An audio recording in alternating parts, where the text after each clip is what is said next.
A compelling detective story, a cloak and dagger action and a romantic drama, all these stories were taken from real life. The history of Kazakhstan is inseparable from the world history. Reflections on history, our version.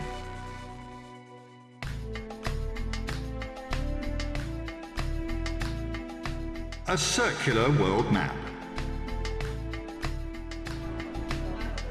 They look almost like oil paintings, but dry quickly. The local Kashgar things are not for entertainment, but rather art-related small business. These pictures are painted with acrylic paints. It's said that these paints do not wash off. This is a studio, and these are works of art. It takes 2 days to paint a picture. If a picture is quite simple to paint, they start doing it immediately in your presence. The most common difficult pictures involve historic themes. Mahmoud Kashkari. It is a history of linguistics in pictures. Mahmoud Kashkari is probably the best-known writer, ethnographer and linguist in the enlightened Turkic world. At the same time, very little is known about his life. The Karakhanid period was one of the most advanced ones in the history of Central Asia. Literature was flourishing under Karakhan.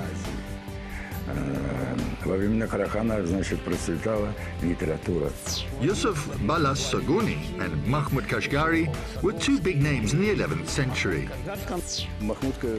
Mahmoud Kashkari preserved the meaning of ancient words which were used here. Chapter 1. The Prince by Blood. I saw that Tengri had created a world of plenty for the Turkic peoples and the universe above their world. Tengri called them Turkic people and made them the owners of the state. He chose rulers from the Turkic peoples, gave them power to rule people, and always supported them. From Divan Lughat al-Turk by Mahmoud Kashkari.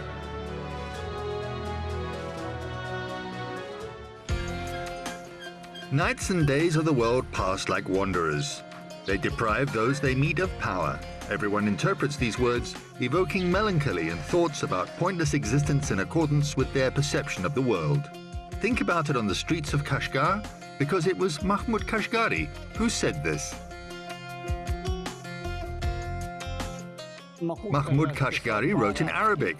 Mahmoud Kashkari really wrote such a didactic poem in the Turkic language. Дидактическую поэму податку велик сочинил по-тюркски. His full name was Mahmoud ibn Hussein ibn Muhammad al-Kashgari. It's considered that he was born in 1029 and died in 1101. According to another version, he was born 10 or 20 years later and died later too.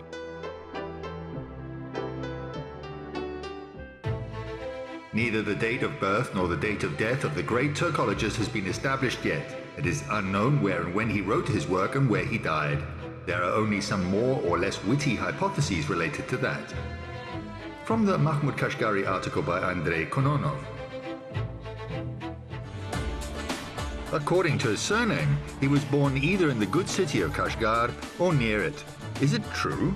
We only know for certain that Mahmoud was born in a country called the Karakhanid Khanate. He was buried in the Abd al-Karim Satuk Bughra Khan Mausoleum in 940. He was the person who had formed the great empire.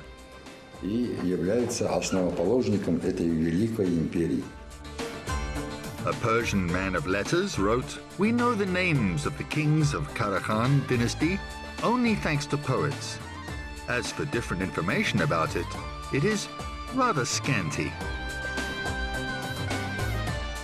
The mausoleum has remained here on this hill. The mausoleum was called Tektermas.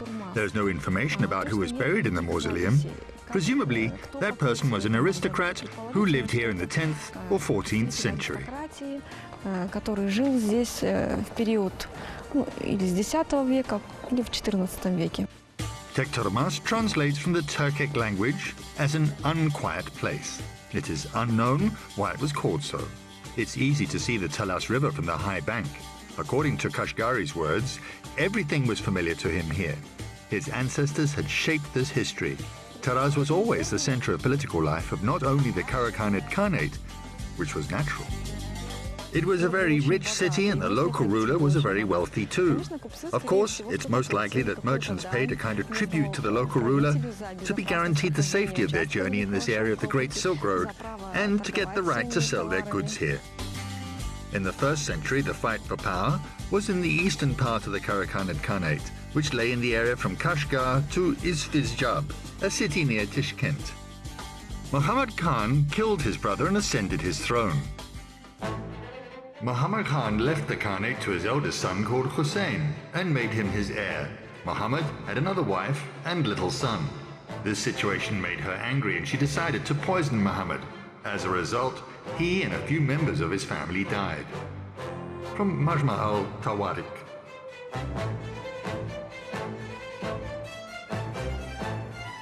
Mahmoud Kashkari was a descendant of the Karakhanids, the ruling dynasty of the Eastern Turkic Khaganate. His grandfather ruled the country for 15 months and then decided to hand over power to his son. As a result of the conspiracy, he, Mahmud's father and grandfather were poisoned. Those who survived the internecine war ran away. Mahmud was among them too.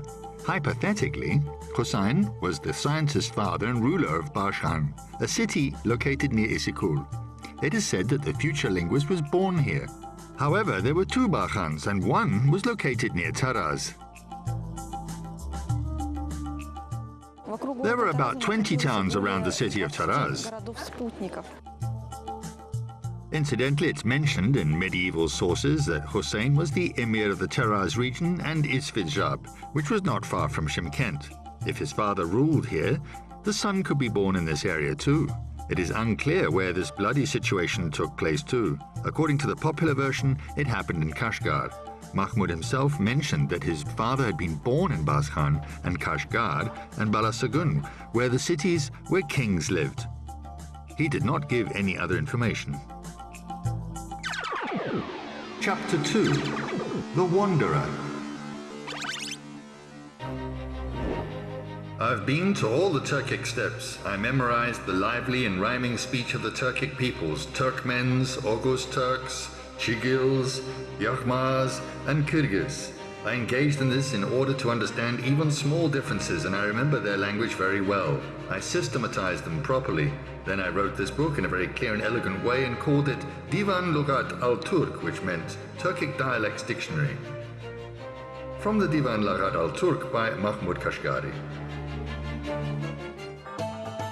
Strive to become virtuous. When you achieve this aim, do not be proud. Mahmoud Kashkari said, it is obvious that he had received an excellent education, which meant he was from the nobility. According to some data, he studied at the Kashgar Madrasa. A madrasa was built in this place in the Karakhanid epoch in the 11th century. It was reconstructed later. Now we have this small building which is only 100 years old. However, there are small shops in this building nowadays, but not a madrasa. Probably Mahmoud Kashkari studied here. He studied literature, jurisprudence, theology, history, geography, the Arabic and Persian languages, and of course, he followed the rule of that time and mastered military skills. Nothing is mentioned about whether he had a family and children.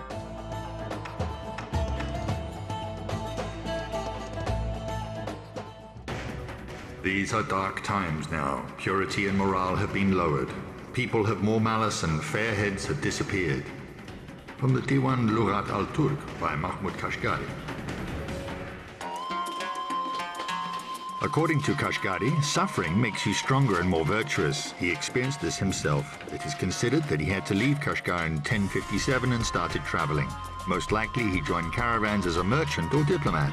According to his work, together with caravans, he visited the land of present-day Kazakhstan a few times.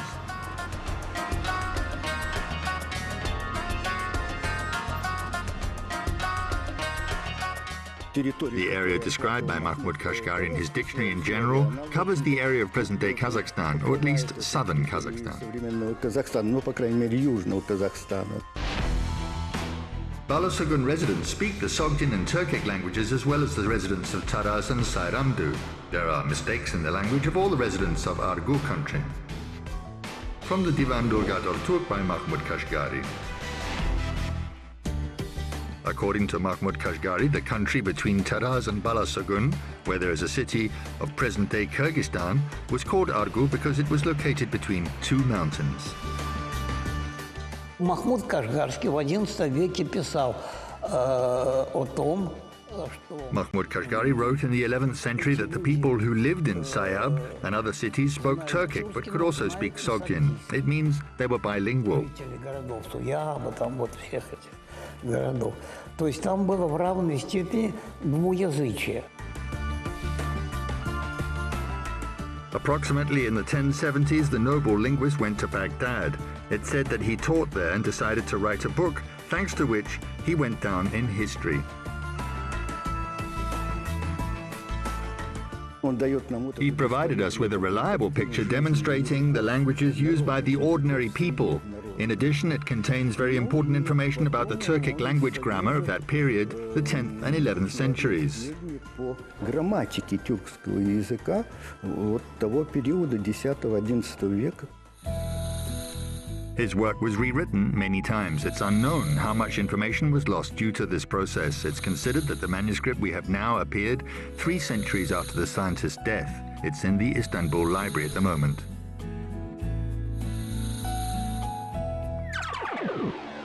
Chapter 3. A Scientist.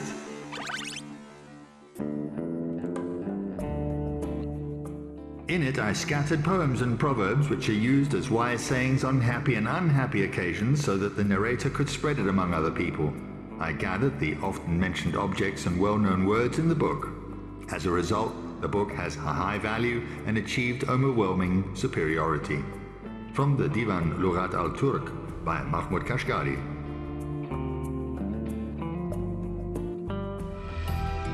The Turkic and Arabic languages are like two horsemen participating in a race. Mahmoud's main aim was to elevate his native language to the level of Quran language. Presumably, it took him over 15 years to gather material, and he worked on the dictionary for over 2 years. Divan Lugat al-Turk, the collection of Turkic dialects, is the most famous work by Mahmoud al-Kashkari. He wrote that he had listed everything in alphabetical order in his book. He added sayings, proverbs, and poems to adorn the book, explaining difficult items, and worked on it for years. This book is a real encyclopedia. It includes 3 volumes and 8 books written in the Arabic language. It is about the Turkic people's ethical values, rules of social behavior, perception of the world in the 11th century, elements of Zoroastrianism, teachings and the basis of Islam, and ideology, which was new for the Turkic world. It contains the grammar of dialects of the nomadic Turkic peoples. There was a map of the dialects too. This map was added to the manuscript. This is a quotation from it. I depicted everything as a circle, which is the shape of the earth. It helped me make everything clear.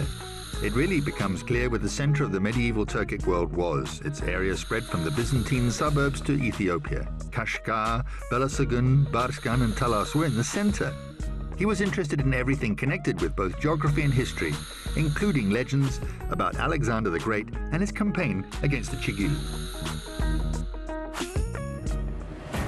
The Chigil is a name of 3 Turkic groups. The first group is a nomadic tribe living in Kuyas, which is a town behind Barzgan. The second group lives in a town near Taraz. This town is called Chigil too, and the name is mainly based on it. From the Divan Lugat al-Turk by Mahmoud Kashkari. He recorded folk language, but not the language of artificial literature, which existed only in written form. He recorded colloquial forms used by people and dialects. The Turkic Dialects Dictionary is not the only work by Mahmoud Kashkari. However, his other works haven't survived.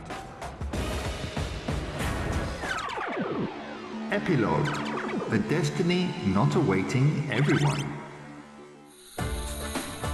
The Divan Lugat al-Turk is a unique source containing about 7,000 Turkic words, over 400 proverbs, information on astronomy, food names, diseases, and medicine. There are descriptions of domestic and wild animals, poetry, information on anatomy, metals and minerals, military and sports terminology, historic and mythological characters, children's games, and just thoughts about life.